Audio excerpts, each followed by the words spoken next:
전북 브리핑입니다.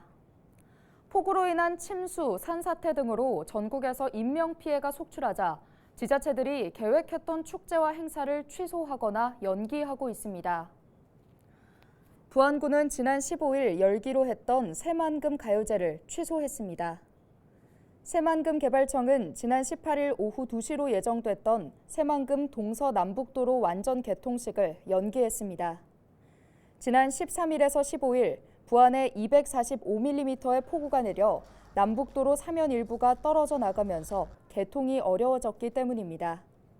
파손 규모는 길이 3m, 폭 1.5m, 깊이는 50cm인 것으로 알려졌습니다. 무주군은 지난 18일 지역 내 안성어울림센터 앞 특설무대에서 열릴 예정이던 제2회 칠연골 청소년 문화축제를 취소했습니다. 한덕수 국무총리가 익산 지역 수해 현장을 방문해 피해 복구 상황을 점검했습니다. 한 총리는 18일 익산시 용안면 비닐하우스 피해 현장을 찾아 농경지 피해 현황과 복구 사항을 보고받았는데요. 이 자리에서 한 총리는 농민이 하루빨리 정상적인 일상에 복귀할 수 있도록 복구 지원에 만전을 기하겠다고 강조했습니다. 한 총리와 동행한 김관영 정북도지사는 익산시를 특별 재난 지역으로 선포해 줄 것과 비닐하우스 피해 복구 지원 확대, 용동과 용안면 배수 개선 사업 우선 추진 등을 건의했다고 밝혔습니다. 고창군이 집중호우에 따른 벼입도열병 등 발생으로 병해충 긴급방제를 실시한다고 밝혔습니다. 고창군은 예비비 6억 6천만 원을 투입해 벼 경작지에 방제약제를 지원합니다. 또 고창군 농업기술센터 전 직원이 농가를 방문해 약제 살포 주의사항 등에 대해 지도할 방침입니다. 출생신고를 하지 않고 사라진 이른바 그림자 아기에 대해 수사해온 전북경찰이 아이 시신을 유기한 혐의로 30대 친모 A씨를 구속했습니다. A씨는 2017년 전주에서 낳은 아이가 숨지자 시신을 유기한 혐의를 받고 있습니다. A씨는 경찰 조사 과정에서 외출 후 돌아와 보니 아이가 죽어 있었다고 진술한 것으로 전해졌습니다. 경찰은 친모를 상대로 시신 유기 장소와 숨진 경위 등을 조사할 방침입니다. 키 입력과 같은 행동을 반복하게 하는 프로그램인 매크로를 이용해 체육시설 이용권을 산 뒤 암표로 대파는 행위를 금지하는 법안이 국회 본회의를 통과했습니다.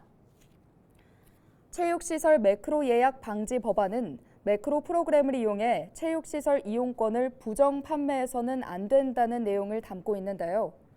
이 법안을 대표 발의한 국회 문화체육관광위원회 소속 국민의힘 이용호 의원은 그동안 골프장과 같이 인기 있는 체육시설은 이용자가 이용권을 구매하려고 해도 순식간에 동의나 어려움을 겪었다며 건전한 체육시설 이용 문화 정착을 위해 노력하겠다고 밝혔습니다. 최근 장맛비가 내리면서 손목, 무릎 등 관절 통증 느끼시는 분들 많으실 텐데요. 관절의 통증은 기온과 기압이 낮을수록 습도가 높을수록 악화되기 때문입니다. 예방할 수 있는 방법이 있을까요? 영상으로 준비했습니다.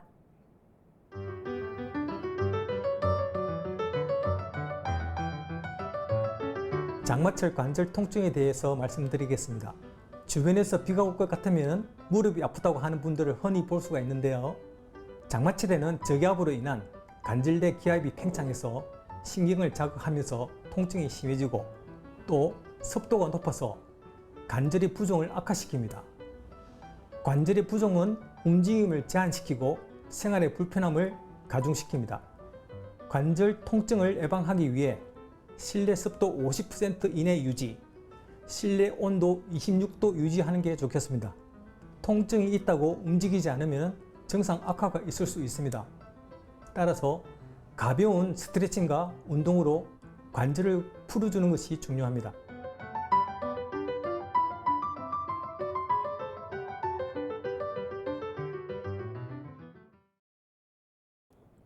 오늘 준비한 소식은 여기까지입니다. 지금까지 전북 브리핑이었습니다.